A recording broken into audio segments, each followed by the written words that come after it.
Welcome, everybody. My name is Dimitris Papadimitriou. I'm the director of the Manchester Jean Monnet Centre of Excellence. Welcome to the fourth seminar of this semester. For those of you who are new, the centre combines the research and teaching strengths of the University of Manchester, Manchester Metropolitan University, and the University of Chester. And we do run throughout the year a very busy schedule of events, including a regular seminar series to which you have logged in today. So welcome again. It's a great pleasure today to introduce Dr. Mary Murphy from University College Cork. Mary is a very well-known expert on Irish politics, and particularly on Northern Ireland and the EU. She has written a very interesting book lately, for which will, I understand, serve the basis of her presentation today.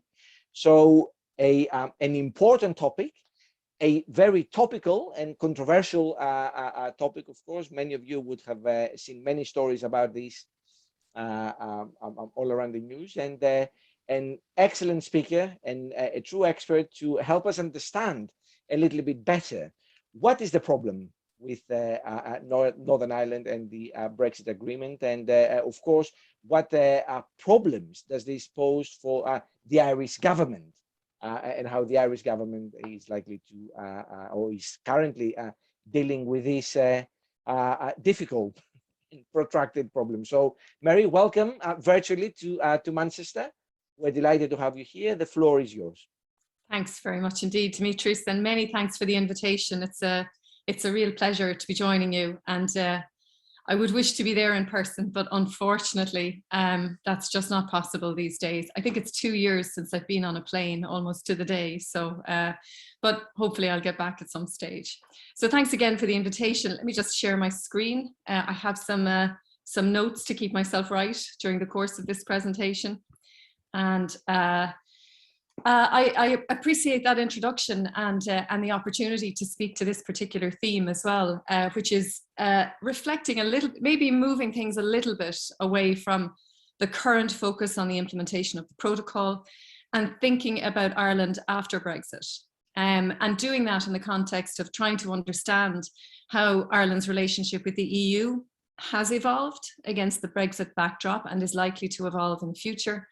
And thinking about that, how that marries with the British-Irish relationship as well. So what I want to do is reflect a little bit on Ireland's approach to Brexit over the course of the last 6-7 years even, and determine what this signifies or what this implies for the current and future relationship between Ireland and the EU, and also between Ireland and the UK as well.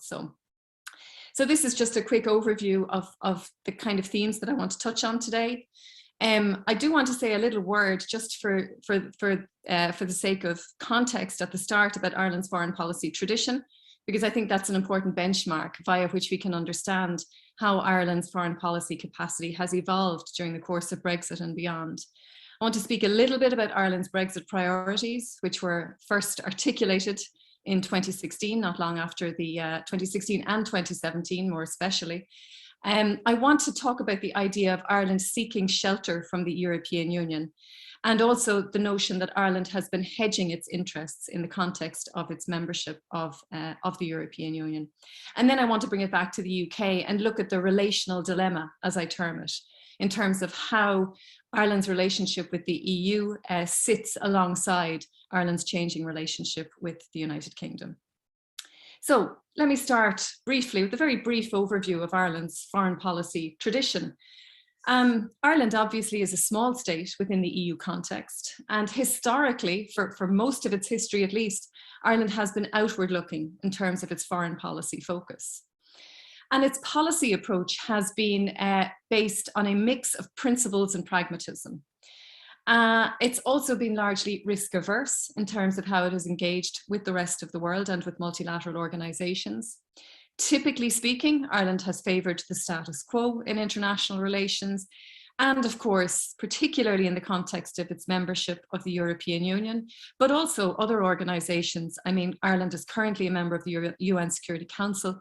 Ireland has placed a very significant emphasis on working through multilateral organisations. And this policy approach, this mix of principles and pragmatism and risk aversity and favouring the status quo, this is really quite typical of any small state in the contemporary period. So Ireland is not out of sync in that respect. But when we look in particular at Ireland's relationship with the European Union, for the bulk of the period of membership, pragmatism has been the hallmark of Ireland's approach to the European Union. Ireland's membership really has progressed through a series of phases since membership in 1973. So there's been a progressive and incremental adaptation to the demands of being a European Union member state. And gradually Ireland reaped the benefits of EU membership, economically, politically, and beyond. And again, pragmatism was very much a feature of how that transpired in the context of how the political class, how public administration, how business and how civil society itself engaged with the European Union. Really, it's only been in areas which have been of high domestic salience, where there has been an extensive mobilization of resources. And I suppose the areas I would be speaking about specifically would obviously be Brexit in the last few years, but even prior to that, it would have been areas around the structural funds and taxation, where Ireland would have mobilized quite extensively in relation to its particular interests and principled positions on those issues. Now, in all of that, it's important to point out that through that period of membership, and rather notably, Ireland's only strategic relationship in the EU arena was with the United Kingdom. If you look at Ireland's coalition building practice beyond that relationship, it's really been less assiduous and more ad hoc in nature. Coalitions tended to be driven by particular issues and driven by particular policies. And that kind of approach resulted in a degree of underdevelopment in terms of building bilateral relationships and building alliances beyond those with the United Kingdom. So in that context, the loss of the UK as a member of the EU has been particularly significant at the EU level, as much as it is in terms of Ireland's domestic economy and politics as well. Now, what we have seen in recent years, and I suppose we can date this to the global financial crisis in the first instance, but also extend it to Brexit, is that both of these developments prompted some re-evaluation of Ireland's approach to EU relations and of its foreign policy remit as well. And what we see is from the period after the global financial crisis, and more emphatically from the period in and around 2014, 2015 in particular, what we begin to see is the start of a more robust, what I would call a seeking shelter approach, which Ireland adopts in relation to its relationship with the European Union itself.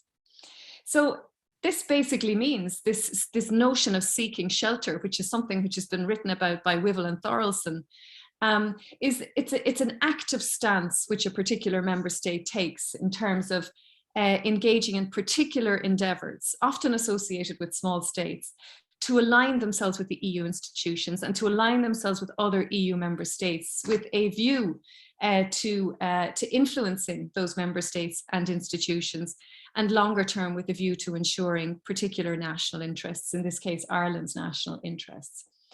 And that particular approach of seeking shelter in that way is a much more proactive stance than the alternative hiding approach, which has probably been more the hallmark of Ireland's relationship with the EU in the period since 1973. Hiding is a much more passive and circumspect approach and posture in relation to the EU, usually involving the adoption of a neutral position, or at least avoiding the expression of a clear stance on particular issues. Seeking shelter is much more proactive than that, and in many ways it's about developing soft power capacity, I suppose, if we can use that kind of shorthand.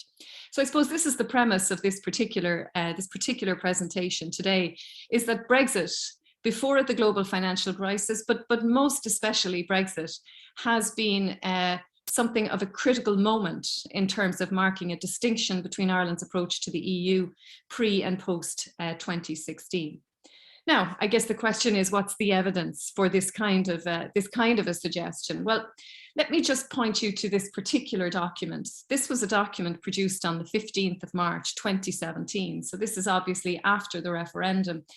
And this document includes Ireland's main priorities and its aims and its concerns ahead of the Brexit negotiations and before the triggering of Article 56, which happened in late March 2017. And the document, it's quite a short document actually, it provides an overview of the challenges Ireland was facing as a result of Brexit. And it identifies 4 headline challenges in particular. And these were identified, they were prioritised by the Irish government as major political issues.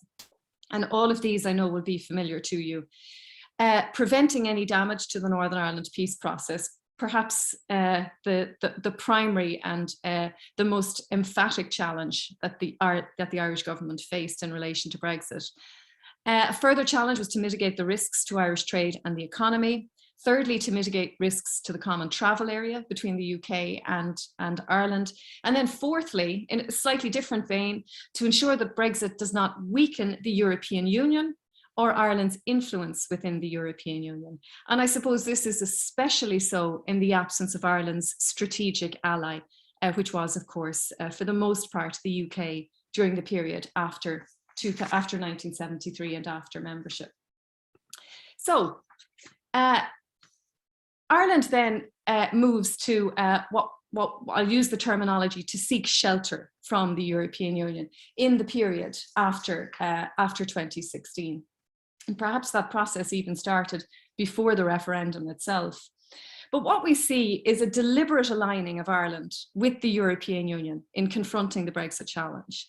And what I specifically mean by this is there is unequivocal support for protecting the integrity of the single market. And that is a position that Ireland shares with the European Union during this period. A strong desire inherent in this that the UK would choose the softest possible Brexit and that would remain part of the customs union and the single market itself. Now, what this did was demonstrate a commitment and a loyalty, I suppose, to the European Union. And that arguably became empowering or enabling in terms of Ireland building support across EU institutions, particularly the Commission, but all of the others as well, and also across member states for Ireland's position on the Brexit question. Now, this was a rather extraordinary effort, which was supported by the rolling out of an unparalleled diplomatic effort. And I'm using words here from my colleague, Professor John O'Brennan at Maynooth University, who coined this particular phrase. And this was an effort at educating European capitals about the very many economic and political risks which Brexit posed for Ireland and for the Irish state, for the Irish economy, and in particular for Northern Ireland specifically. Now, in that context, I mean, what precisely do I mean by an unparalleled diplomatic effort? Well, it's clear that by August 2017, which is less than a year after the referendum result, there had been extensive engagement between the Irish state and its EU partners, and between Ireland and the EU institutions as well. And I can put a figure on this. In that period between June 2016 and August 2017, there were over 450 meetings and engagements involving a combination of both ministers and also senior diplomats as well. Now, for a small state, that kind of mobilization of resources and of personnel is really quite extraordinary. It was also supported by revised structures within the Irish public administration. We see the creation of dedicated civil service roles. Some of these were actually being rolled out before the Brexit referendum vote itself. We also see the expansion of diplomatic teams across the European Union capitals, more staff being committed to them and more resources being pumped into them. We see even beyond that, semi-state organisations like Enterprise Ireland and like the Irish Development Authority that these are also appointing and recruiting additional staff to assist Ireland's efforts on Brexit. There's a new cabinet committee, which is created and dedicated exclusively to EU affairs and to Brexit. And there is also a societal dimension to this as well, in that we see the convening of the All Ireland Civic Dialogue. And this was an effort at widespread consultation and communication with some of the key sectoral interests who are invested in the Brexit process across Irish society. So it included all sorts of groups, from business to trade unions to farming organisations to sporting organisations, etc., etc., etc. Now, when you put all of that together, what we begin to see in this period is that Ireland is basically enabling itself to successfully upload its priorities for protecting Irish national interests to the European Union level. And we see this quite clearly in a number of ways. We see it in terms of the notification of Article 50, the period after that, when the European Council guidelines on the Brexit negotiations are published, and they acknowledge EU support for the Good Friday Agreement, for peace and reconciliation in Northern Ireland. We see as well that that particular position became effectively a red line position for the EU in terms of the European Commission Brexit's task force as well, and their approach to the negotiations. And I suppose what we can determine from this is that this particular positioning which the EU embarked on really was based on an Irish interpretation of the Good Friday Agreement, primarily, which highlighted and which prioritised the North-South dimension of the Good Friday Agreement. Because as we know, there are other dimensions. There's the East-West dimension, and then there's the communal dimension within Northern Ireland as well. Now, that particular interpretation was based on resisting a hard border and ensuring free flow across the border, basically ensuring the status quo in relation to trade and movement on the island of Ireland. And it was an interpretation which was accepted by both the European Union and also by the United Kingdom, it has to be said. Alternative interpretations, which the unionist community might have been pushing in particular, really didn't gain any serious traction during this period and didn't find their way into the Brexit negotiation guidelines. I would also add there is a declaration on Irish unity, which also formed part of the European Union's position in relation to the future beyond Brexit, that in the event of Irish unity, that Northern Ireland would automatically become a part of the EU as part of a united Ireland. That was also agreed, and there was an element of resistance to that initially from the British government, but it was pursued and it found its way into the EU negotiating guidelines as a declaration on Irish unity. And effectively it's I suppose, a long-term safety net for the Irish state in the event that there may be constitutional change in the future. So that's really, I suppose, just a brief overview of a very brief overview of how the Irish state and its various mechanisms worked to upload, to articulate, to upload its particular preferences and to persuade in relation to those preferences forming the basis for negotiations. Now, let me just turn to this again and highlight in particular this final fourth headline challenge, which I'd like to turn to now. Now, this particular one obviously is focused on the EU explicitly. And this is where the Irish state is concerned that the UK decision to leave the EU has the potential to weaken the European Union itself. And again, the Irish state was attuned to the way in which this may have an impact, not just on the EU, but on Ireland's place within the European Union as well. Now, this is all, of course, premised on a very strong Irish commitment to the European Union. And that's grounded in widespread support in Ireland for Ireland to remain a fully committed member of the EU. And that's established, and that's been a feature of Irish public opinion on membership of the EU for a very long time. It's supported by rather exceptionally high levels of support for Irish membership of the European Union. Now, Ireland's Brexit priorities, that particular document notes that the risk of Brexit for both the EU and for Ireland's position within it are to be mitigated by pursuing 4 distinct strategies. And this is just that section from the Brexit priorities document. So here there's an understanding that Brexit has the capacity to weaken the EU and or Irish influence within it. And there is a strategy in place, or a strategy proposed here, about how these particular risks can be mitigated. So the document talks about strengthening existing alliances in the EU and building new ones. It talks about influencing the future direction of the EU. It talks about promoting better awareness of the EU's role, values and achievements. And then it commits to maintaining a strong relationship between Ireland and the UK, and also between the UK and the European Union as well. Now, the necessity to strengthen and build new alliances is linked to the loss, obviously, of the UK as a very important ally for Ireland on many issues. Many issues of major national interest to Ireland, like, for example, trade, but also competition policy and also taxation, where Irish and British interests would have often dovetailed quite nicely. Now, that's not to say that Ireland and the UK were at one on all EU issues. That certainly wasn't the case.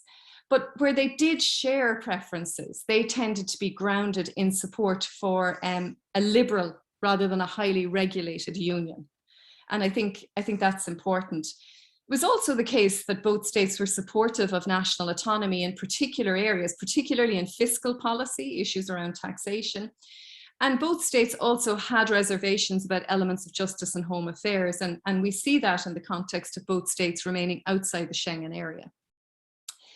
Now, obviously, there are exceptions here. Agricultural policy would have been an exception. Ireland and the UK did not see, did not feel similarly on the common agricultural policy. But nevertheless, I think what's important here is that the UK-Ireland strategic relationship at the EU level has been of pivotal importance in terms of protecting Irish interests there, and in terms of advancing Irish interests as well. So again, how does this transpire, or how does the Irish state actually pursue this particular strategy? Well, another important document in all of this is a document produced in 2018, 2 years after Brexit, a document called Global Ireland, Ireland's Global Footprint to 2025. And this is just a brief quote from that particular document. Which says that we need to redouble our efforts to build relationships and to deepen our understanding of and our connection with other member states, including ones with which we have traditionally had less extensive engagement.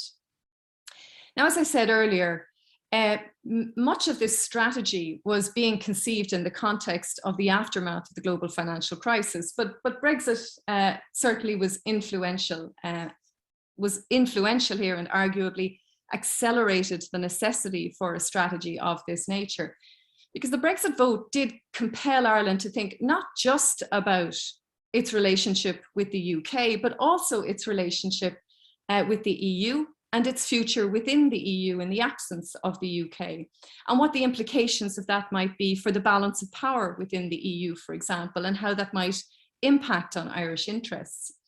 So this prompted recognition of a very acute need to ensure that, given the fact that the UK and Ireland had a rather intense relationship, I suppose, and convergence on very many issues, that Brexit would not result in any Irish isolation within the European Union.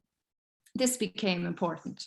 So what we see in this context is that, in addition to this process of this, I suppose, more robust process of seeking shelter within the EU, what we also see during this period is what I would call hedging Irish interests.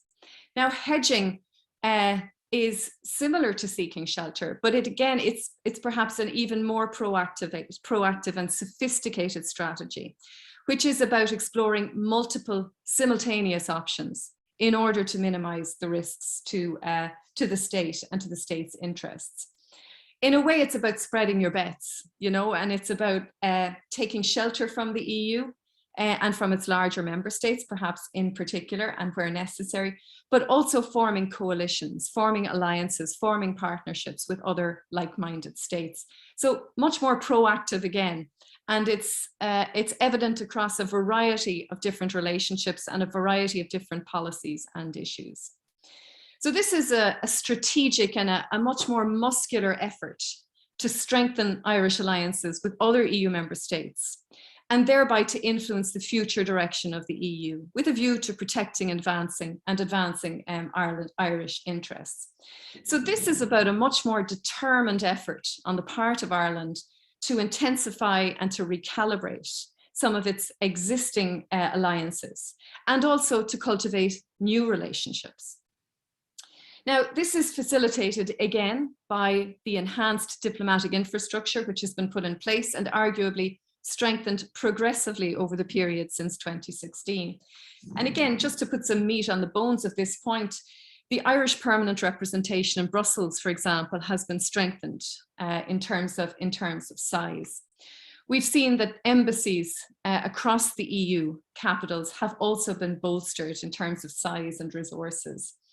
And we're also seeing an enhanced programme of ministerial engagements and official contacts between individual member states and Ireland in ways that we haven't necessarily seen previously. And I suppose as an aside here, I mean, Ireland has maintained, for a small state, this is quite interesting because Ireland has maintained an embassy in every EU member state. And we're the only small EU member state to do that. Even during the period of the global financial crisis, that presence has been maintained. So we're seeing that enhanced programme of intensified ministerial and official engagements between states as well. And that has been rolled out since the Brexit vote. In this context, we are seeing an explicit focus on rejuvenating Irish relations with two member states, its two largest member states, with France and with Germany. And this has been quite interesting to watch. Traditionally, relations between France and Ireland and between Germany, they have not been extensive in the European Union context. But there was a recognition that there is a value in strengthening cooperation in areas of agreement and in sort of deepening exchanges between Ireland and France and Ireland and Germany in areas where there is not agreement between the two states. So what we've seen in this context is a comprehensive review of the Irish-Franco relationship and of the Irish-German relationship. And those reviews actually produced recommendations, produced documents, evaluations of the relationships, which contained a whole series of recommendations about how these particular relationships can be nurtured and strengthened with a view to protecting Irish interests in the longer term. And I just have some images here. This is obviously President Michael D. Higgins, and here he is meeting the President of Germany, who was in Ireland only in the last few weeks, actually, on a 3-day visit. More recently, we have seen, or sorry, just before that, I think this was the end of August, beginning of September, President Macron, French president, here he is again with the President of Ireland and his two almost as famous as him beautiful dogs. So these two relationships, you know, we've seen this kind of contact and we've seen these kinds of visits, and we've seen this diplomatic mobilization and I suppose an institutionalization, or at least an effort at institutionalizing the relationship and giving it a degree of permanence and regularity. And these are just two, I suppose, anecdotal examples of how we've seen that rolled out. What we've also seen is the development of links with the new Hanseatic League of EU member states. Now, this obviously includes Ireland and some of the other Nordic states, Denmark, Finland, Estonia is there, Latvia, Lithuania, the Netherlands and Sweden. These are northern liberal countries, and they would have traditionally seen the UK as an important EU partner on a range of issues, particularly in relation to having a liberal and open outlook. The UK would have been seen as being committed to that agenda in relation to free trade and fiscal discipline. So there has been some reinvigoration of the new Hanseatic League. Now, it is confined to finance ministers and it is focused almost exclusively on economic and monetary union. But again, just in the last few days, you can see from this particular tweet from the Dutch Foreign Ministry, Simon Coveney, Minister for Foreign Affairs here in Ireland, meeting with his Dutch counterpart at a Council of Ministers meeting in Brussels. So again, just a sort of an anecdotal point here about the way in which these particular relationships are being nurtured. So there's an acknowledgement in all of this that there is a need to have some sort of, I suppose, collective capacity to push back against some of those preferences, or maybe some of those integrationist pressures coming from other member states, maybe like France in particular, on issues like fiscal union, on issues like closer defence cooperation, where Ireland would not lean in the same direction. So that's been another way in which Ireland has hedged its interests and pursued its interests in relation to the European Union. We've also seen the elevation of Irish leadership positions within the structures of the EU. Mairead McGuinness, European Commissioner, has an important role in relation to financial services. Pascal Donoghue, Minister for Finance, was appointed to the position of head of the Eurogroup in the last year or so. Former governor of the Irish Central Bank is a leading figure in the European Central Bank these days. And in addition to that, what we've also seen is that here in Ireland, the Irish government has been quite dogged, I suppose, in trying to support recruitment of young Irish people to the institutions in Brussels. And we saw the launch of a strategy on that particular issue just a few months ago, working with some of the third level institutions to achieve that. So I'm conscious of time, just another couple of minutes and I'll wrap up, Dimitris. So then what about Britain and Ireland's relationship? Well, look, let me just make a few observations about all of this. I mean, what does all of this mean for the British-Irish relationship? Well, let's take a step back first. Brexit has set the UK and Ireland on two different and presumably diverging courses, although that of course does remain to be seen. And you know, there's a rupture in the relationship in that context. Brexit has certainly upset Northern Ireland's fragile political settlement, and we've seen that quite clearly over, if not recent weeks and months, since the Brexit vote itself. And there have been marked concerns as well, and actually which are still there, about the status of the Irish border in the context of the implementation of the protocol. And all of this has created some pressures for a border poll, although I'm not for a moment suggesting that a border poll is imminent or anything of the sort. So the key dilemma here in all of this for Ireland is, how do you protect the Ireland-EU relationship in the way that it has been? Because that does pose challenges for the British-Irish relationship. And let me just flesh that out briefly. I call it Ireland's relational dilemma, UK versus EU. I mean, the first point to make here on this is that Ireland favoured the closest possible relationship between the UK and the EU. I mean, it favoured the Remain position during the referendum, but thereafter favoured the softest possible Brexit, which of course put it at odds with successive British governments since 2016. Agreeing a formula for accommodating a hard Brexit and for maintaining an open border on the island of Ireland has certainly, I think, prompted a degree of tension in the British-Irish relationship. We have seen that Irish alignment with the EU position, which Ireland helped to shape, has contributed to this drift in the British-Irish relationship, which is problematic. The relationship has certainly deteriorated since 2016. There have been various different episodes of disagreement and tension and frustration, which continue. And there has been a lessening of trust, which I suppose is perhaps the most problematic feature of the way in which we've seen a drift in the relationship. There has been attempts by the Irish government to separately buttress the British-Irish relationship. And I suppose I would argue that they haven't been reciprocated by the British government. And what I'm speaking about in particular here is the shared island agenda, which Taoiseach Micheál Martin has been pursuing.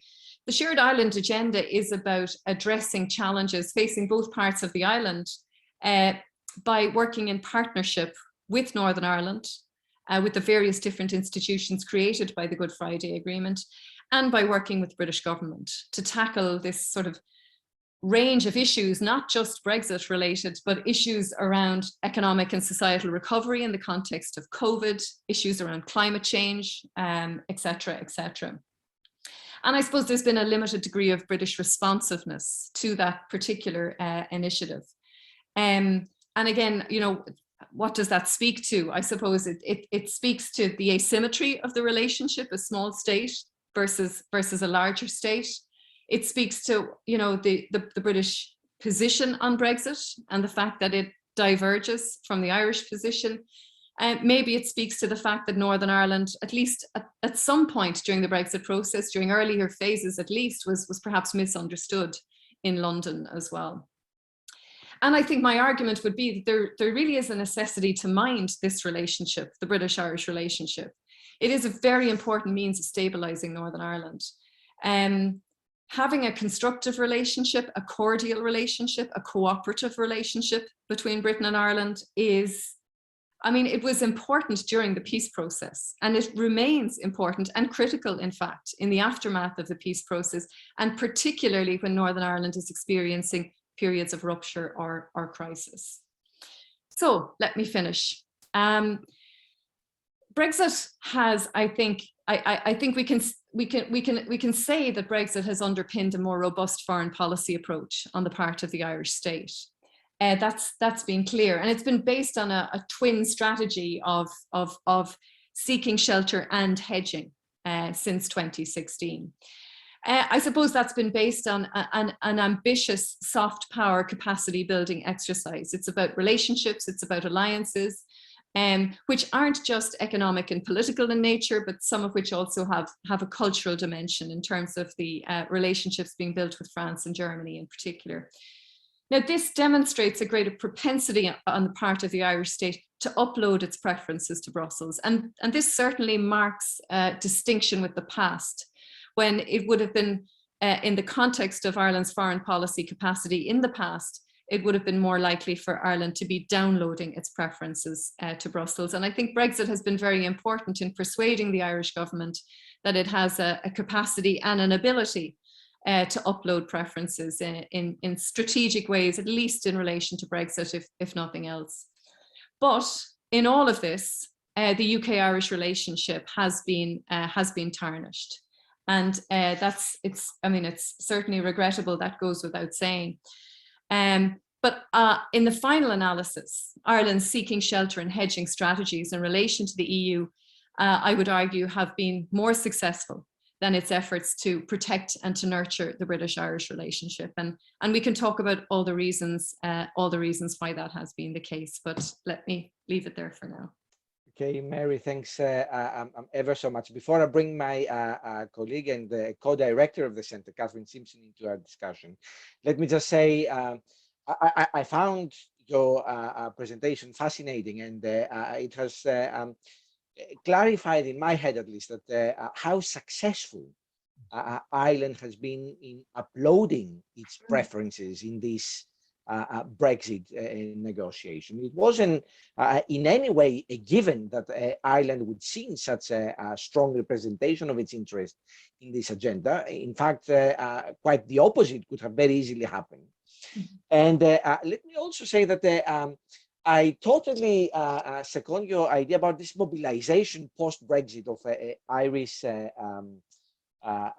diplomatic interest. I mean, we have seen that in our own centre. I mean, we have hosted a couple of EU ambassadors, a couple of Irish ambassadors soon after Brexit, and a senior Sinn Féin politician who reached out to us to try and have an influence in this debate. It was phenomenal, really, how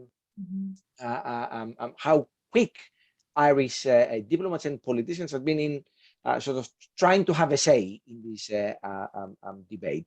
I mean, for me, just one question really that you haven't really touched that much on, and I would be interested to find out a little bit more, which is whether you think that the Brexit conundrum had a differential impact on party political fortunes within Ireland.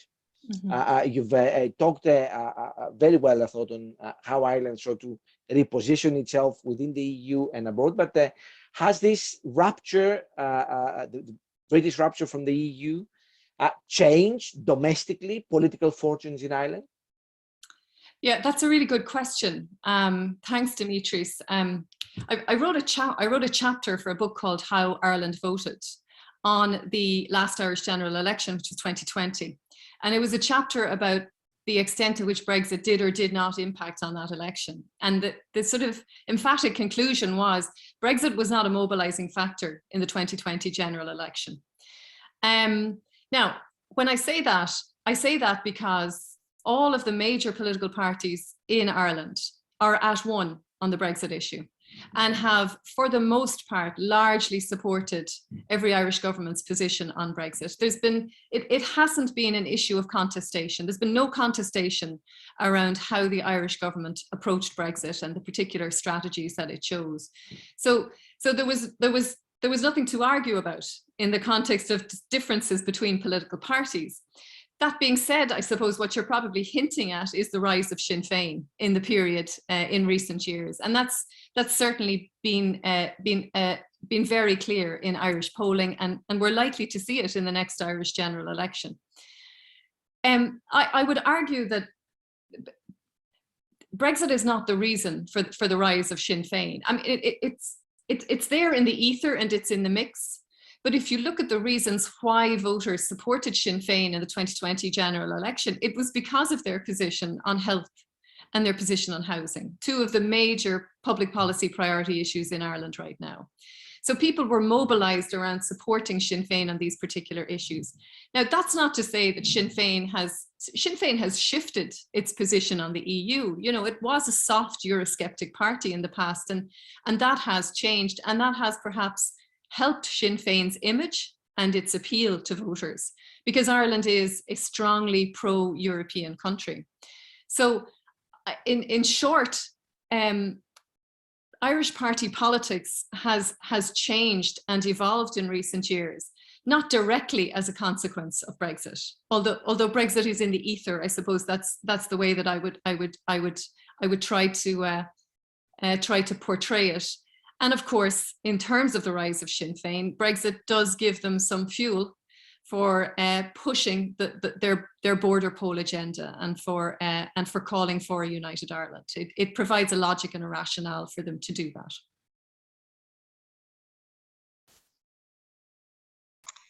Thanks, Mary. First of all, my apologies for being late. I had a meeting that overran, so I must apologise for that. I thoroughly enjoyed your talk. It's always a pleasure to hear you speak, and thank you so much for joining us at the Jean Monnet Centre today. Next time, hopefully, it'll be face-to-face in Manchester. I have loads of questions, but I'll boil them down to three. My first one goes back to what you said at the very beginning of your presentation on the All-Ireland Civic Dialogue. And I want to know what you feel the impact that was and how that is linked up with the third Brexit priority about promoting a better awareness of the EU and the role and the values and achievements.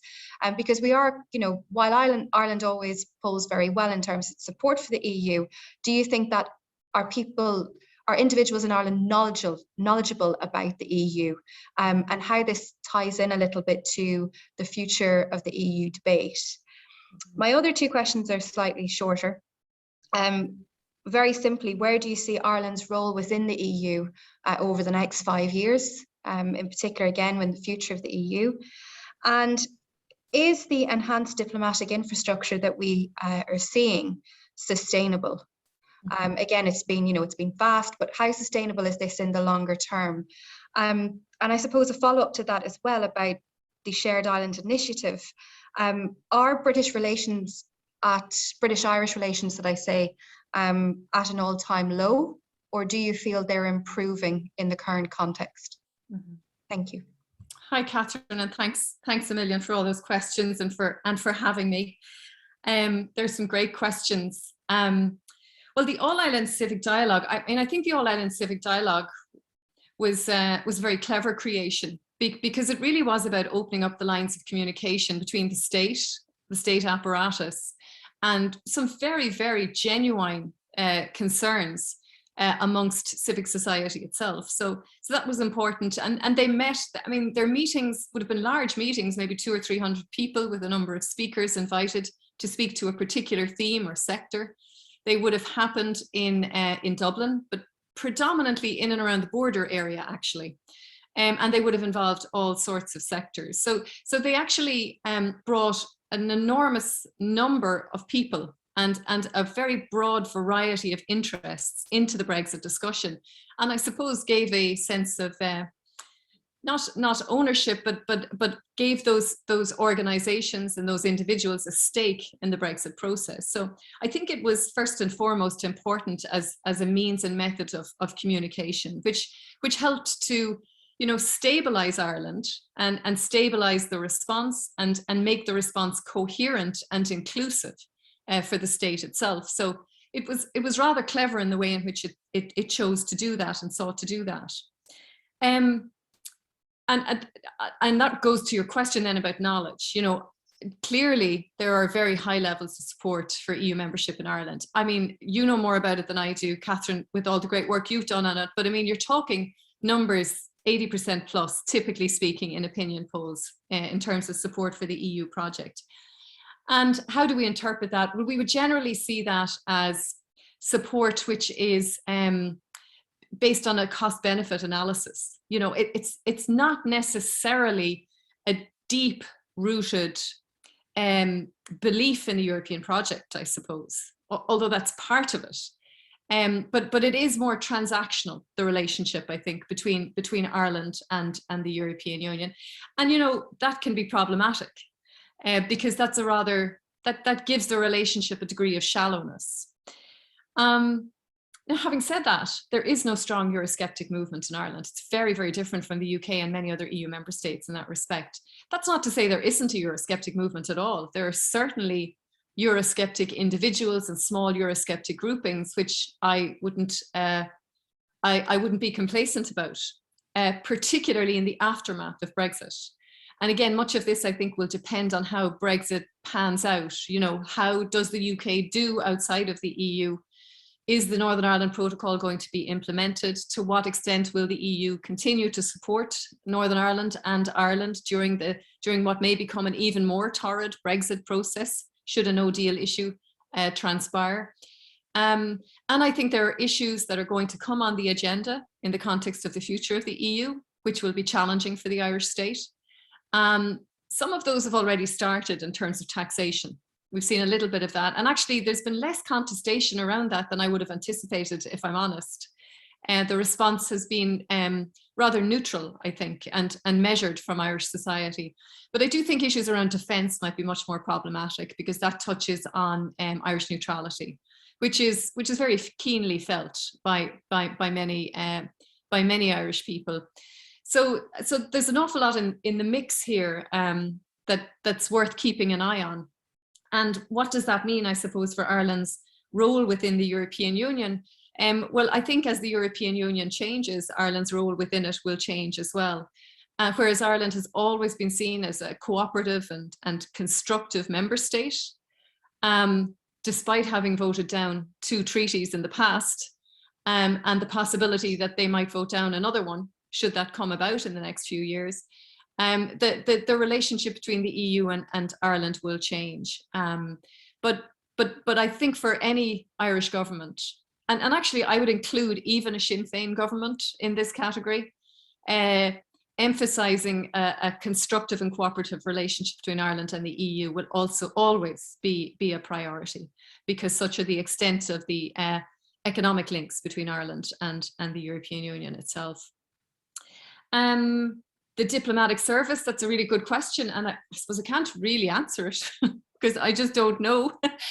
But I mean, I would certainly get the sense that many of the provisions which have been put in place have an air of permanency around them, you know. I mean, particularly things like the opening up of consulates, for example, in the UK. I would point to that in particular, the one recently opened in Manchester, the one in Cardiff. I think they are permanent features of Ireland's diplomatic presence in the UK. And I think across the EU, there will be an emphasis on embassies as well. I think Ireland has learned a lesson in this Brexit period, that perhaps it hadn't been paying enough attention to its relationship with other member states. And this is an effort at fixing it. So I would suggest that many of these would be sustainable, but I would bow to the service itself in terms of their response to that. And then on the shared island initiative and British-Irish relations, I mean, I do think we need to be careful when we talk about British-Irish relations and how they've been damaged. When the conflict raged in Northern Ireland, which I certainly remember and many of you will remember, British-Irish relations were dreadful, you know, during the 70s and the 1980s. Are we back at that point? I don't necessarily think we are, even though there is certainly a strain. I think what's most problematic about the relationship right now is the lack of trust. And I think that's, you know, that's damaging the relationship. But I do think also that it can be fixed. And I think the relationship can be resurrected, and I think it must be resurrected. And it will require, I suppose, reciprocity between Ireland and the UK. And I think it will require leadership as well. And I would hope that in time, all of that will materialize. Can I just sneak in a question? It's a little bit technical, and I don't know if Mary will know the answer, but as I said earlier on, one of the things that surprised me in this fairly early talks post-Brexit we had with Irish officials here in Manchester, one of the issues that they raised was the possibility of more direct ferry connections between Ireland and the EU as a means of bypassing back then prophetic problems with between Northern Ireland and the UK and so on. Has this actually happened? Do we see more direct connections from Ireland to the EU? And what would be the kind of long-term impact on Northern Ireland on this, I wonder? Mm-hmm. No, there absolutely has been a redirection of trade directly between Ireland and the continent. Here, I mean, I'm coming to you from Cork. I sound like I'm on TV. I'm in Cork and joining you from Cork, and Cork has a large port, and there are a whole range and number of different sailings now between Cork and mainland Europe, France and Spain. And that's the case right across Ireland. The use of the land bridge has been substantially impacted. It's not being relied on to the same extent as it was previously by the freight industry. So I can't give you the numbers. I mean, I think there's something like 16 new sailings a week between Cork and mainland Europe. But again, I'm open to correction on that, but it's in and around that figure. So that's very much been the case. But you know what we've also seen in terms of Northern Ireland is we've seen an increase in trade between Northern Ireland and the Republic of Ireland. So an increase in cross-border trade. And I suppose that's because what's been happening is that some of the trade which would have come directly through Dublin is now going through Belfast and coming down into the Irish state.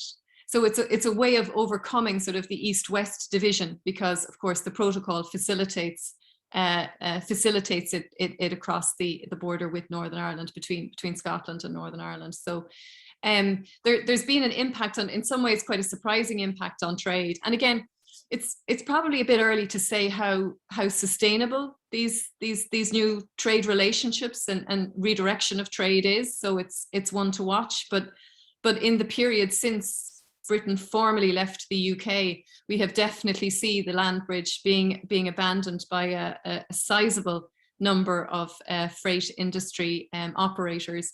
And we've also seen a corresponding increase in cross-border trade between North and South. But all of these, I think, are ones to watch and have to be understood in the context of the implementation of protocol as well. I just want to add to that my economics of Brexit class are also joining at the same time. And this is one of the things that we're going to be looking at over the next couple of weeks about the patterns around trade, but in particular from, say, the northwest of England into Northern Ireland and the Republic of Ireland, and the triangulation of that. I'm currently working on a research project on that, looking at HMRC data and looking at the goods that are going. And one of the things at the moment that has come up is essential oils. There's been a massive increase in essential oils, lavender being shipped from the northwest to Dublin. We don't know why, but we know there's something going on. There's obviously a beauty industry that's relocated, but we're trying to get to the grips with it. But I think it's really interesting just to follow those patterns and see how those trading patterns are slowly changing as well, or even rapidly changing in the current climate, and working around the kind of political things. I want one very, very last question, Mary, and I'm going to use my position of power as chair, and going back to the question of trust. What is your sense and thoughts on the potential triggering of Article 16 at the moment? We've kind of had waves and troughs, haven't we, of you know, whether this would happen or not. But what's your sense back in Ireland about whether this may happen or not? Yeah, I mean, I think there's a real sense of alarm at the prospect of Article 16 being triggered.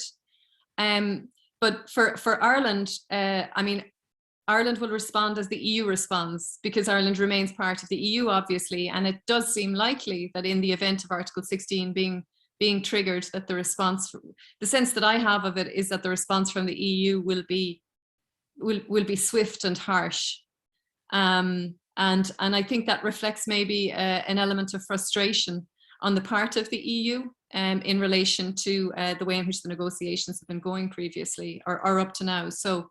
The triggering of Article 16, I think it's problematic on all fronts, and Ireland would be alarmed at the prospect of that happening, I think. So let's hope it doesn't. Thank you, Mary. Dimitris. Let me just take this opportunity to thank Mary again for what I thought was a brilliant talk. I mean, as a non-Irish connoisseur, you know, I've learned a lot, and it made me think about, as I said earlier on, you know, the how successfully Ireland has handled this whole thing. It's great credit. Let me also let the audience know that in 2 weeks' time we are resuming with a talk on China and the EU.